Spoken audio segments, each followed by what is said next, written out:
Eh, este, Quiero que vayan poniendo mucha atención a esta última presentación porque la vamos a presentar grabada. El doctor Alejandro Marfil está en Monterrey y nos hizo el favor de enviar su plática por Zoom grabada. Y vamos a hacer al final, vamos a hacer una pequeña conexión con él si es que nos da la tecnología y podemos hacerlo para preguntas y respuestas. Y este tema en particular estoy seguro de que va a generar bastantes preguntas, ¿no?, en ustedes, y van a aprovechar porque el doctor Marfil es un experto en este tema.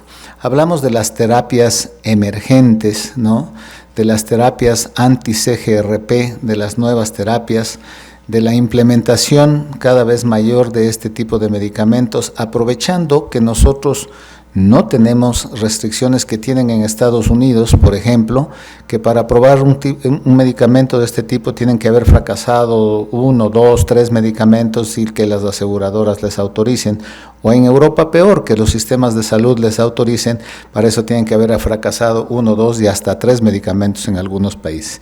Entonces, afortunadamente aquí en México no tenemos eso y tenemos la posibilidad de implementarlos en el paciente adecuado, es decir, con el diagnóstico correcto y con la indicación correcta y sin que tenga ninguna contraindicación podríamos implementar este tipo de terapias. Entonces, este tema es muy importante. Les pido que pongan atención y vayan preparando sus preguntas, por favor. Les presento a ustedes al doctor Marfil. El doctor Marfil, pues es jefe de la clínica de cefaleas de el Hospital Universitario en Monterrey y es uno de los investigadores más importantes en cefaleas aquí en nuestro país. Buenas tardes. Mi nombre es Alejandro Marfil Rivera y quiero agradecer a AMCEMIC que me haya invitado a compartir esta conferencia con ustedes sobre este tema que, bueno, los que nos interesa el tema de la cefalea lo encontramos particularmente fascinante y es el papel del CGRP en la generación de la migraña y todos los tratamientos que se han derivado de este conocimiento.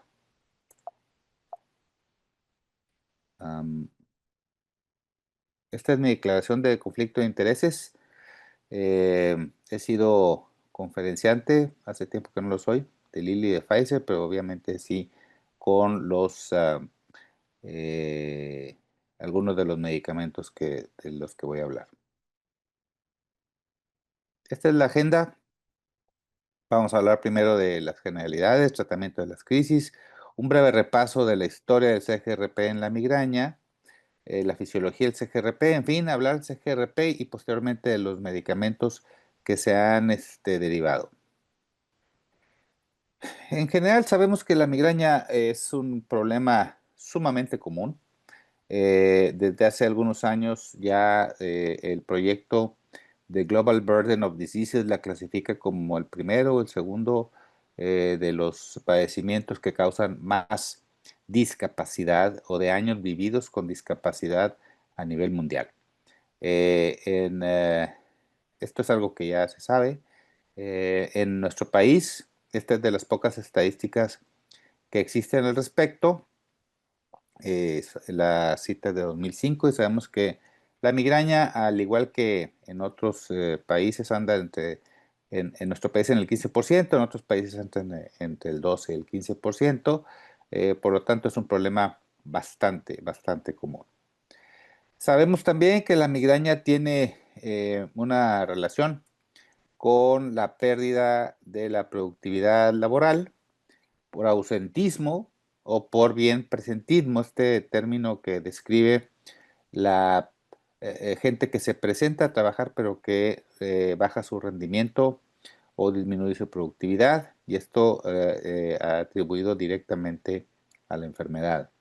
Y sabemos que hay diferentes maneras de abordar el tratamiento de la migraña, con medicamentos, con medidas no medicamentosas y con medicamentos puede ser tratamiento agudo, tratamiento preventivo y la decisión de iniciar un tratamiento preventivo, de ofrecerlo, va a depender tanto de la frecuencia de las crisis como del impacto que tienen en la vida de las personas. Y este es un cuadrito que utilizamos mucho, en donde a mayor número de crisis mensuales o de días con cefalea, pues más se considera o bien se ofrece ya el tratamiento, y obviamente también dependiendo del impacto o el deterioro relacionado con la cefalea, desde 3 con mucho impacto hasta 4 o 5 con mucho impacto, bueno, ya le ofrecemos un tratamiento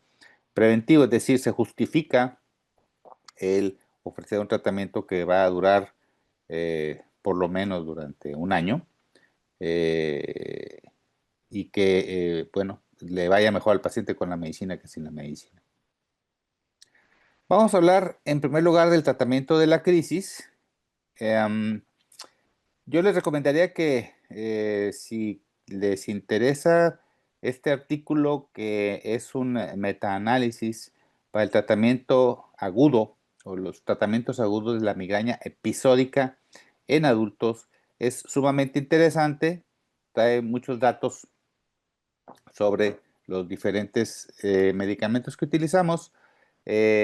Aquí están todos los AINES contra placebo, aspirina, y aquí están los triptanes, todos contra placebo. Obviamente, contra placebo todos son, hay diferencias significativas. Sin embargo, a la hora que vemos en general todas las diferentes medidas o medicamentos que se han utilizado y se analiza la fuerza de la evidencia, en general encontramos que las evidencias publicadas la fuerza de las evidencias son bajas, a pesar de que aquí en los metaanálisis en algunos de los parámetros se vea que son suficientemente significativos. Esto es en migraña episódica. De los diferentes medicamentos, con respecto a los triptanes, si vemos aquí, esta es un metaanálisis del 2001, hace ya 24 años, que tenían 8 años de haber salido el primer triptán. Y aquí ya se hizo un metaanálisis, y aquí está, digamos, la línea de identidad. Y los parámetros examinados aquí es la respuesta a las 2 horas, es decir, la disminución de una categoría del dolor de leve a moderada, perdón, de intensa a moderada, moderada a leve. Y aquí la libertad del dolor a las 2 horas. Todos los triptanos fueron estudiados con el mismo modelo. La respuesta a las 2 y a las 4 horas. Y aquí vemos que en la respuesta a las 2 horas, los mejores son el RISA de 10, el L de 80. Y aquí en libertad de dolor, pues, sigue siendo el RISA de 10, el L de 80 apenas alcanza significancia, y el almotriptán. En esta revisión, que es más reciente, pues obviamente cuando se examinan los diferentes triptanos contra placebo, todos van a salir significativos. En el 2015 se publicó este otro metaanálisis con una metodología diferente que se llama de metaanálisis en red. Y en resumen, aquí se examinaron 5 parámetros. Cada bolita que vemos aquí es un parámetro. Aquí están: la mejoría del dolor a las 2 horas, libertad de dolor a las 2 horas, mejoría sostenida a las 24 horas, libertad de dolor sostenida a las 24 horas y el uso de medicamentos de rescate. Cuando la bolita es gris, quiere decir que el del renglón es mejor que el de la columna. Entonces aquí, por ejemplo, el triptán salió mejor que el almotriptán en todos los parámetros, que el NARA también, que el RISA en estos 3, en los otros 2 no hubo decisión. Y en fin, el que tiene más bolitas grises es el L-triptán. Y el que le sigue es el risatriptán, ¿ok? Y en algunos pues simplemente no hay comparaciones, no hay estudios comparativos. Recientemente se lanzó otro medicamento que es una variante de los triptanos. Los triptanos, acuérdense que son medicamentos agonistas 5-HT1, o sea, la serotonina 5-HT1B y D. Este 5-HT1F. La ventaja que le confiere esto es que no tiene efecto cardiovascular, no tiene efecto vasoconstrictor. Y entonces se ha utilizado, y obviamente comparado contra placebo sale muy significativas las diferencias. Y el Ladmiditan se lanzó en nuestro país hace algunos años. No le ha ido tan bien porque si bien sí es efectivo, la FDA al poco tiempo de que lo lanzó al mercado el laboratorio, emitió una nota, un warning sobre la somnolencia. La somnolencia, esto puede producir, aunque es una incidencia baja del uso de la somnolencia, estipulaba que no debían de manejar durante las siguientes 6 a 8 horas de tomar el medicamento, no deberían de conducir. Y esto pues ha tenido su impacto en aquellos que pues buscan una opción que les quite rápidamente el tratamiento. En nuestro país sí lo tenemos disponible, y bueno, es otra opción en estudios con 100 y 200 miligramos y solamente como un medicamento del ataque. Y aquí están las cifras que hay, pues son buenas. Se comparan a algunos de los medicamentos de los que disponemos actualmente.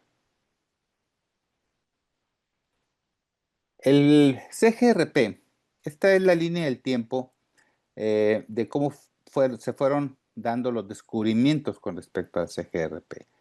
El primero sería la localización en el sistema trigémino vascular. Antes de eso se conocía que existía el CGRP, el péptido relacionado al gen de la calcitonida.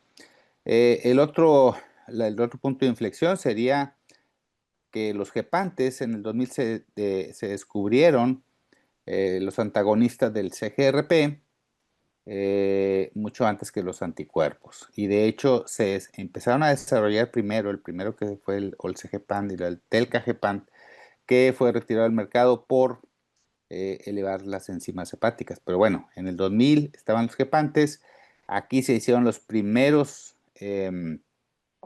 ensayos clínicos para el tratamiento agudo y aquí está la manera en que actúa. El CGRP es un polipéptido de 37 aminoácidos, tiene estos dos receptores, se localiza, digamos, el gen en donde se localiza está en el cromosoma 11 y vamos a revisar algunas de las cosas que hace el CGRP. Perdón. O sea, tiene 37 aminoácidos. Se ha propuesto su participación en la migraña desde el 91 al 90 y tiene dos isoformas, alfa y beta. La isoforma alfa es la que está ampliamente distribuida en el sistema nervioso central y periférico y la mayoría de la vasculatura craneal está inervada por fibras que lo contienen. En cambio, la beta, que tiene 3 aminoácidos menos, está localizada en las fibras nerviosas del sistema entérico, huesos y otros órganos. Hay varias funciones no nociceptivas del CGRP que son importantes porque ya hay casos reportados de personas que han tenido complicaciones porque al bloquearse el CGRP se pueden alterar algunas de estas funciones. Por ejemplo, vasculares, regula la presión arterial, tiene papel en la homeostasis cardiovascular durante eventos isquémicos, porque es un vasodilatador. Entonces, se puede, digamos, impedir que ocurra la vasodilatación como respuesta a un evento isquémico. Y también tiene papel en la remodelación tisular en la hipertensión pulmonar.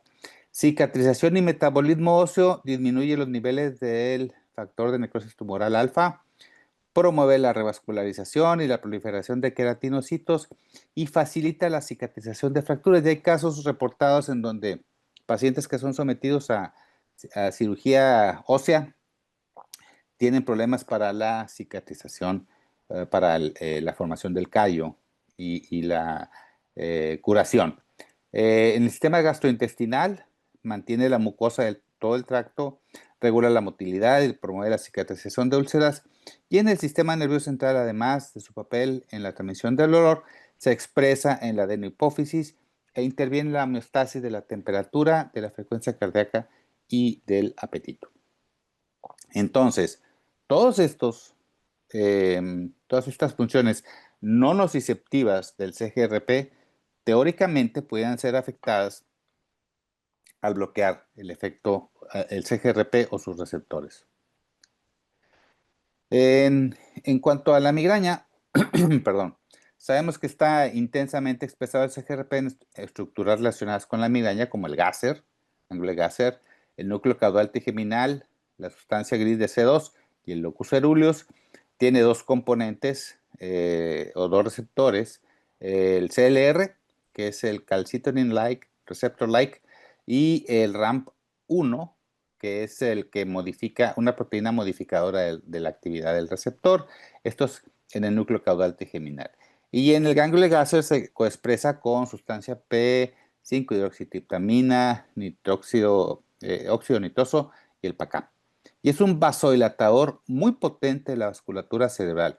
Y aparte se ha involucrado en la inflamación neurogénica y la sensibilización secundaria periférica y central, que son de los mecanismos que van a perpetuar el dolor, ¿ok? El dolor y en este caso la migraña.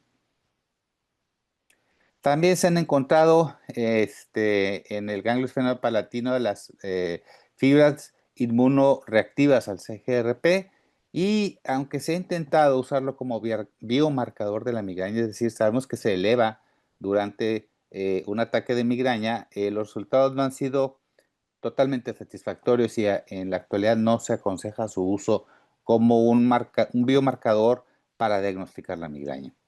Entonces, el CGRP en general es un mediador crucial de la inflamación neurogénica que ocurre en el transcurso de la migraña y de la sensibilización central del sistema trigeminal, lo cual perpetúa el dolor. Aquí vemos, aquí está el receptor del CGRP y el receptor de amilina con sus dos componentes, RAMP1 y el CLR, y lo que hacen aquí está ilustrada donde actúan los diferentes medicamentos. En el receptor está el erenumab, y te les voy a mencionar cuáles son los anticuerpos. Y aquí están los gepantes en el receptor, el lubro, el rime, el ato, el sabe-gepant. Y aquí los demás anticuerpos monoclonales a nivel del ligando. ¿Ok? Al unirse al receptor evita su internalización y por lo tanto digamos, la secuencia en la producción de proteínas. Y este modelo lo que quiere expresar es, bueno, de todas las cosas que sabemos que intervienen en la producción de un ataque o de la migraña propiamente, genotipos, problemas funcionales, metabólicos, cerebrales, factores epigenéticos, todo esto entra, digamos, en este embudo y se mezcla y al final llega a una vía común final en la que interviene el CGRP en el sistema trigeminovascular. Y aquí, digamos, las terapias que actúan transitoriamente, que son las agudas, aquí las terapias preventivas, y aquí vemos cómo pudiéramos modificar la expresión de la migraña. Hay moléculas pequeñas que son los gepantes y los anticuerpos monoclonales. Las diferencias son obvias. Las moléculas pequeñas pues, tienen menos de 1 kilodaltón, las otras son más de 150, son orales, pueden cruzar la barrera hematoencefálica a diferencia de los anticuerpos monoclonales. La vida media es más corta, son sintetizadas químicamente y cruzan la barrera hematoencefálica. Perdón, y acá son producidas en cultivos de tejido y son metabolizadas en el sistema retículo endotelial. El primero que vamos a ver es el ubrogepant para el tratamiento de la crisis. Estamos todavía en el tratamiento de la crisis. Fue el primer gepante aprobado, es útil y bueno, puede ser útil en pacientes no respondedores, respondedores parciales o vírgenes a triptanos, y una segunda dosis puede ser efectiva a diferencia de la admilitán, en donde una segunda dosis no añade mucho. Tiene algunos efectos indeseables, boca seca, fatiga, náusea y vómito. Este no lo tenemos en México. El Rimegepant sí lo tenemos en México, fue aprobado en el 2023. Viene de 75 miligramos, es superior a placebo, como cualquier otro medicamento, para la terminación de la cefalea, o sea, como medicamento del ataque. Y hay algunos datos que apoyan que sirva como preventivo, tomado en días alternos. Esto no queda muy claro de por qué, pero así es como lo promueven. Tenemos la presentación de 8 y de 2 tabletas. Este no lo tenemos en México, el atogepant, fue aprobado por la FDA en el 2021 como preventivo en dosis de 60 miligramos. Fatiga, náusea y constipación son los datos colaterales más comunes y la formulación nasal se llama Zavegepant y también está disponible en Estados Unidos. Y aquí tenemos el Rimegepant contra placebo, pues obviamente, y el Ubrogepant pues, son significativamente diferentes, eso no hay ninguna duda. Y en resumen, pues son útiles para el tratamiento agudo y preventivo el Rime y el Atogepant se están promoviendo como eso. La combinación de gepantes puede ser de alguna utilidad, sí. Aquí en este estudio, en un periodo dieron puro Atogepant y luego le añadieron Ubrogepant por razón necesaria y vieron que se aumentaba los días que había sin el uso de Ubrogepant. Sin embargo, en este metaanálisis que apareció el año pasado en el British Medical Journal, donde comparan los triptanos contra los gepantes, pues lo que concluyen es que los triptanos siguen siendo mejores que los gepantes. Es decir, L-triptán, rizatriptán, sumatriptán y solmitriptán tenían mejores perfiles de efectividad contra los gepantes y contra el admilitán. Lo cual es, digamos, algo sorprendente porque pues, se supone que los gepantes fueron desarrollados de una manera muy específica contra la migraña. Sin embargo, estos son los hechos, así que todavía los triptanos siguen siendo los medicamentos de primera elección para el ataque. El hecho de que no responda un triptano no quiere decir que no responda a otro, ni tampoco predice que no responda a un gepante.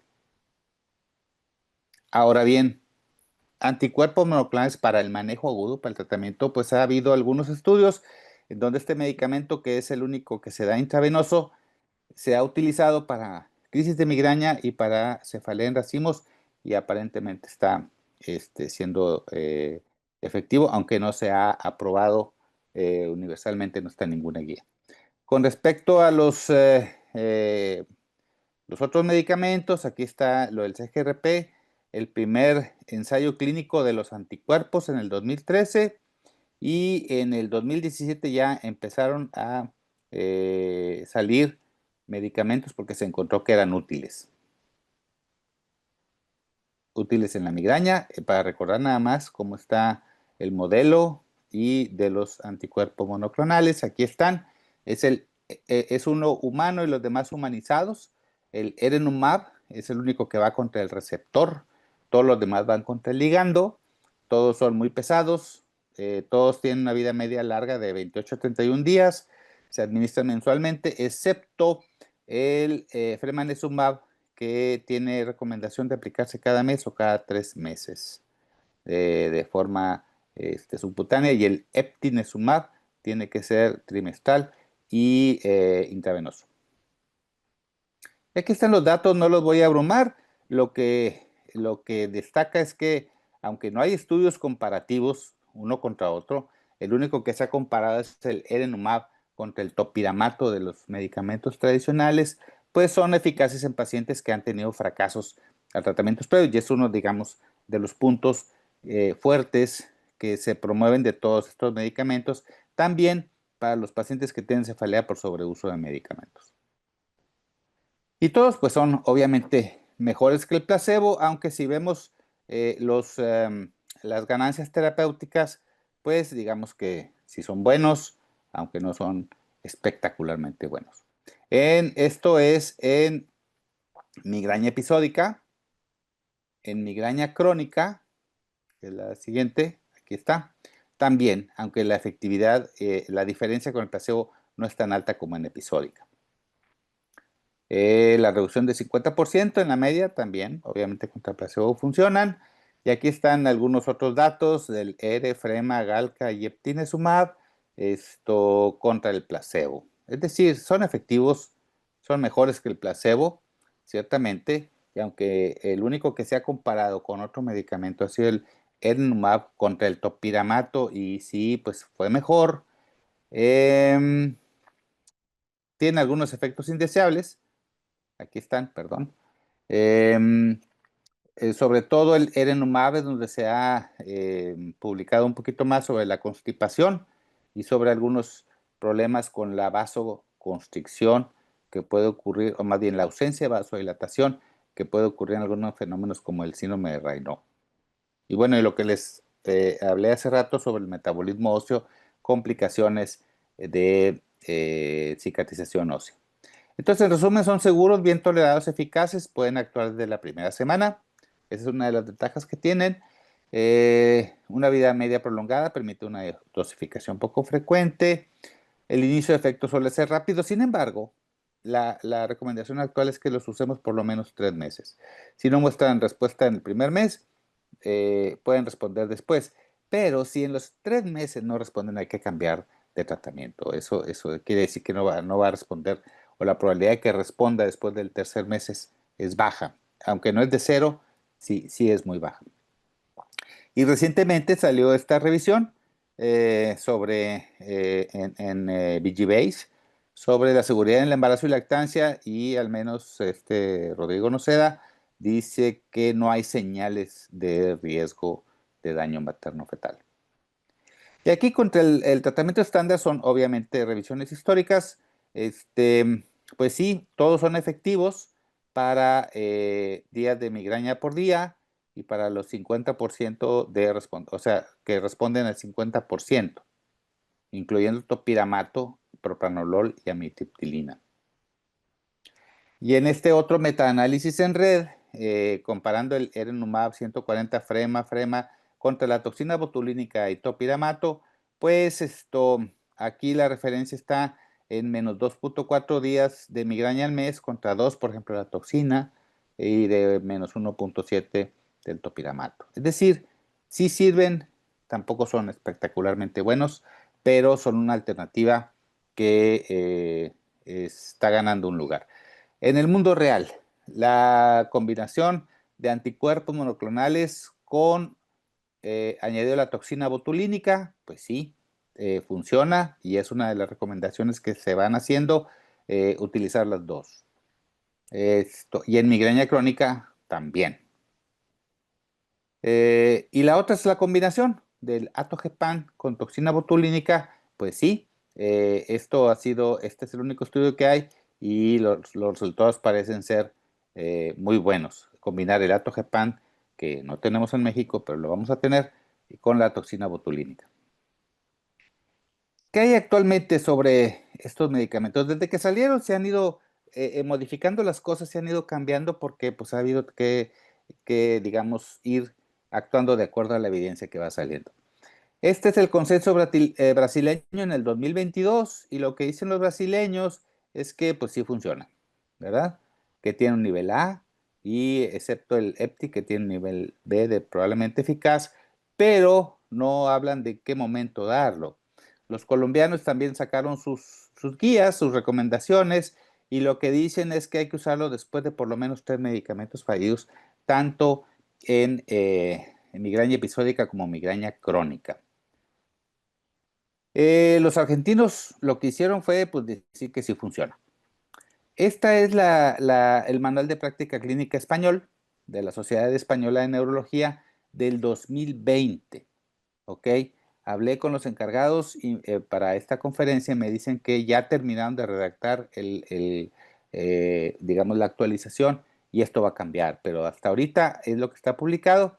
Dicen que pacientes adultos con 8 más días de migraña por mes y 3 o más fracasos a tratamientos preventivos. Es decir, en todos lados, debido al costo principalmente, decían primero tiene que fallar con otros medicamentos antes de darlos.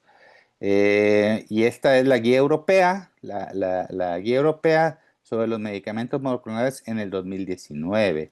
Ahí decían que había que usarlo en migraña refractaria, que la definían como la falla a 8 medicamentos o a 8 diferentes clases de medicamentos. Y esto ha cambiado. Esta es la del 2022, donde hablan que se debe ofrecer o se debe considerar ofrecer como primera línea de tratamiento. Y recientemente, el año pasado, los americanos, la Sociedad Americana de Cefaleas, lanzó esta publicación en donde ellos ya recomiendan que los anticuerpos monoclonales sean considerados como una de los medicamentos de primera línea, no los medicamentos de primera línea, debido a que han mostrado efectividad, seguridad y que son comparables a los medicamentos que ya están en las guías actuales. Todavía no está, digamos, incluido en una guía, pero yo creo que muy pronto los tendremos. Entonces, en conclusión, con respecto al CGRP, bueno, al DITAN, el único que hay es la Miditán, y los gepantes son alternativa no efectiva para el tratamiento de la crisis. En pacientes con comorbilidades cardiovasculares, ciertamente son una buena opción. Los gepantes como medicamentos del ataque no han mostrado superioridad a los triptanos. Los gepantes como medicamentos preventivos están ganando un lugar como alguno de los de primera elección. Los anticuerpos monoclonales anti-CGRP son efectivos y seguros, son una alternativa para ofrecer a los pacientes. Y su lugar como un medicamento de primera línea está ganando aceptación. En nuestro país, obviamente, tenemos que hacer estudios de costo-beneficio, ya que sí es un tratamiento caro, pero se puede compensar con la disminución del ausentismo o del presentismo. Y el lugar que ocupen en nuestro armamentario terapéutico en nuestro país seguramente cambiará y habrá que adaptar las guías de tratamiento, las recomendaciones de las diferentes sociedades. Con esto concluyo. Les agradezco mucho su atención y estoy a sus órdenes para preguntas. Muchas gracias. Doctor, mencionó sobre combinar toxina con tratamientos CGRP. ¿En qué situaciones lo combinaría? ¿Se empezaría con toxina y luego haría switch o agregaría? ¿Me puede repetir la pregunta porque no la oí completa? Doctor, ¿cómo combinaría tratamientos con toxina botulínica con CGRP? Más o menos en qué escenarios y si haría un switch o más bien lo agregaría. Mira, la experiencia que hay es con los gepantes, sobre todo el atogepant, y con anticuerpos monoclonales a los que se añade toxina e hicieron un experimento al revés. Hay pacientes con toxina a los que se les añadían anticuerpos monoclonales. En el caso de los gepantes hubo una mejor respuesta que con los anticuerpos monoclonales. O sea, el número de días... bueno, todos se han hecho en migraña crónica, ¿ok? Y obviamente son pacientes en los que no ha habido una respuesta satisfactoria en cuanto al número de la disminución del número de días con dolor, ¿ok? Entonces, son muy pocos estudios los que hay, son los que les mostré ahí en las transparencias, y la recomendación va siendo de que, bueno, uno, que sí se pueden combinar, ¿verdad? Que no hay un riesgo adicional de combinar las dos formas de tratamiento, y dos, que sí aumenta la efectividad. La combinación de toxina y anticuerpos no fue tan buena. O sea, la ganancia terapéutica fue como de 2 o 3 días, ¿verdad? Pero con los gepantes, el atogepant particularmente, sí fueron más días de incremento en días sin dolor. Entonces, en resumen, son pacientes que no respondieron bien a ninguno de los dos, y la idea es que los puedes combinar. Perfecto. No sé si te respondí la pregunta. ¿Sí? Sí. ¿Tenemos alguna otra pregunta? ¿No? Bueno, yo voy a aprovechar y te quiero hacer un par de preguntas. Adelante. ¿Cómo ves el costo-beneficio de este tipo de tratamientos para ser usados como de primera línea, tomando en cuenta, obviamente, no solo el costo directo del medicamento, ¿no?, sino tomando en cuenta todo lo adicional? Mira, no hay estimaciones, no hay números así claros sobre qué tanto va a disminuir el costo, no solo, más bien en costos de atención, en idas a urgencias, en medicamentos de rescate, en días perdidos, o sea, días no trabajados o disminución de la productividad.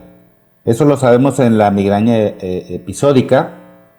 Sabemos que el costo es muy alto. En Estados Unidos calculan el impacto económico por las horas que no trabajan o por los días que no trabajan. Ellos calculan cuánto les cuesta una hora de trabajo, ¿verdad? Y si se ausenta 3 horas, pues dicen, me costó tanto, ¿verdad? Porque no trabajó esas 3 horas, a pesar de que en realidad la nómina no se modifica, ¿verdad? Pero bueno, eso también tiene un costo en cuanto a si tienen beneficios con el seguro, etcétera, ¿no? Y aunque no tenemos números así específicos sobre cuánto va a disminuir, la esperanza es que se disminuyan en cuanto a la atención en urgencias y al uso de otras medidas de rescate, y sobre todo en algo más intangible que no se puede medir muy bien, que es el aumento en la calidad de vida, ¿verdad? Ese costo no hay forma de medirlo claramente para todos, pero las experiencias que hay en los estudios de vida real indican que ya se ha beneficiado a mucha gente, que les cambia la vida, que pueden hacer planes, que en fin, pueden convivir mejor con la familia, y esos costos no se sabe cómo medirlos, es decir, cómo transformarlos en dinero. Entonces la experiencia internacional es que sí mejoran la calidad de vida y disminuyen las idas a urgencias y tratamientos de rescate y estudios, ¿verdad? Sí.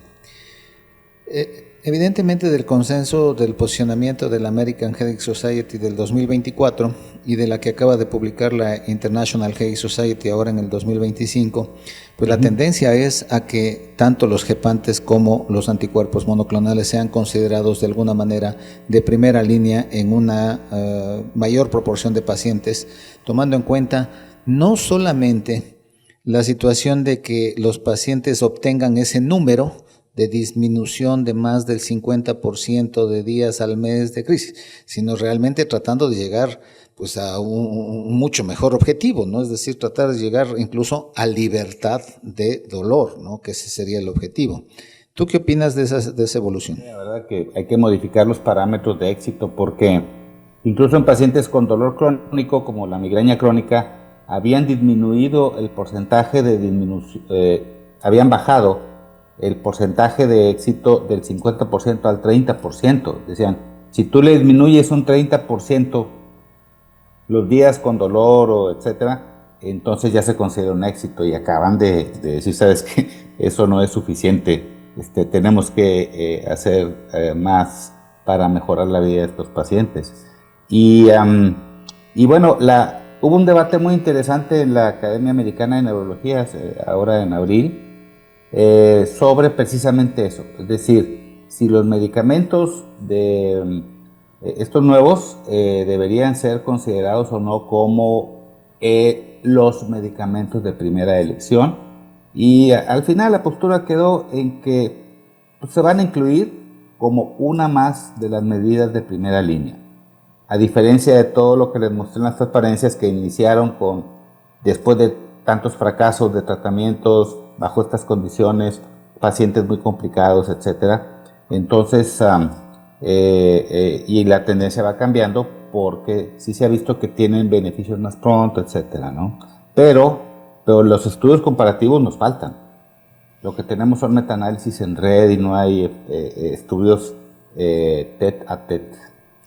Pues muchísimas gracias, Alejandro. Te voy a hacer una última pregunta ya para cerrar. Sí, claro. Agradeciendo todo tu esfuerzo y gracias por tu colaboración.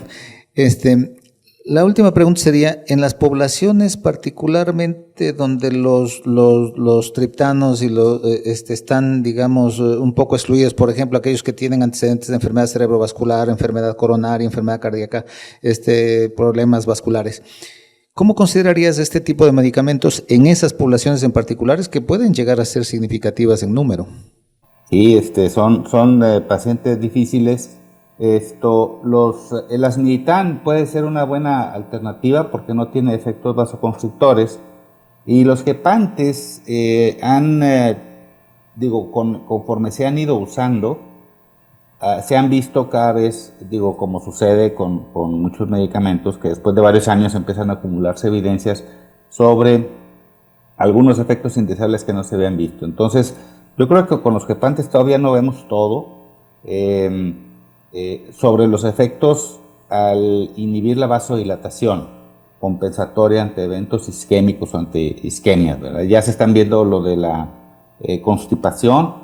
Hay un par de casos publicados de pacientes con enfermedad de Raynaud, con el erenumab que le llegaron a la amputación de dedos, debido a que no había esa vasodilatación compensatoria.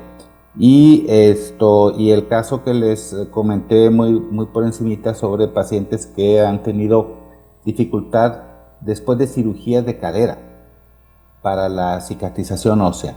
Entonces, esos pacientes que tienen muchas comorbilidades vasculares sí realmente vienen a ser algo muy con muchas aristas y con muchos factores de riesgo, y en ellos quizá yo empezaría por darle medicamentos de ninguno de estos, o sea, quizá las Militan y medicamentos, porque hay evidencia, ¿verdad?, de los AINES, etcétera, como medicamentos del ataque.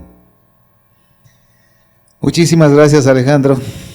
Como siempre, bienvenido aquí en AMSEMIG y en la Sociedad Médica del Hospital Ángeles Metropolitano. Gracias. Un aplauso, por favor, para el doctor.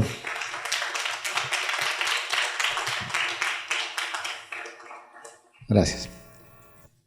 Bueno, entonces creo que hemos llegado. Quiero invitar al doctor Joel Bañuelos, por favor, acá al presidium. Pues la verdad es que haciendo un análisis del evento, de lo que habíamos nosotros pensado, ¿no? Hubieron alrededor de 90 personas que estuvieron inscritas o preinscritas, digamos, al evento. Llegaron 49 personas, bueno, han ido saliendo, entrando, etcétera, pero 49 personas tuvimos de asistencia. Así que nos interesa más que cantidad, la calidad, los que verdaderamente estén interesados. Felicito a la Sociedad Médica por esta iniciativa, ¿no? Y a AMSEMIG por haber hecho su primera reunión regional. Yo me felicito a mí mismo, indudablemente, por haber logrado el éxito de que los 12 ponentes que invité con los temas que logramos hacer, pudieron estar presentes. Así que eso realmente es notable. Les agradezco a todos los ponentes, a los profesores por haber participado, estado aquí haciendo este esfuerzo en día sábado. Y bueno, pues no queda nada más que invitar al doctor Joel Bañuelos para que nos haga la clausura del evento e invitarlos a todos. Bueno, hay dos cositas que quiero avisarles. Es que a todos los que participaron aquí, con su correo les va a llegar cuando tengamos ya editado estos videos y todo lo demás y estén en las plataformas de la Sociedad Médica y de AMSEMIG. Entonces, 3 meses va a estar disponible para que ustedes puedan tener acceso a las pláticas y las puedan revisar ya incluso mejor editadas y todo lo demás. Y si quieren tener un acceso durante más tiempo, pues les invitamos a que se inscriban como socios de AMSEMIG y entonces van a poder tener ahí en el banco de información de AMSEMIG más tiempo exclusivamente para los socios. Y les invitamos a nuestro evento que va a ser en Chihuahua, ¿no? El evento anual de este año que va a ser del día 15 al 17 de octubre, la reunión anual de AMSEMIG. Ahora sí invito al doctor Bañuelos para que nos haga el favor de hacer la clausura. Bien, pues la verdad es un gusto el que hayan asistido aquí a este hospital que estamos pugnando porque sea cada vez más académico, contando con la participación de socios como el doctor Jefferson, un entusiasta de la academia, y yo estoy convencido que la sinergia entre propósitos, entre instituciones, es lo que nos lleva al éxito como sociedad. Repito, deseo que haya sido un buen evento para todos ustedes y que no sea la última vez que nos podamos ver aquí. Les pido que nos pongamos de pie, por favor. Y siendo el 14 de junio del 2025, las 5:02, se declara formalmente clausurado este gran evento. Muchas felicidades.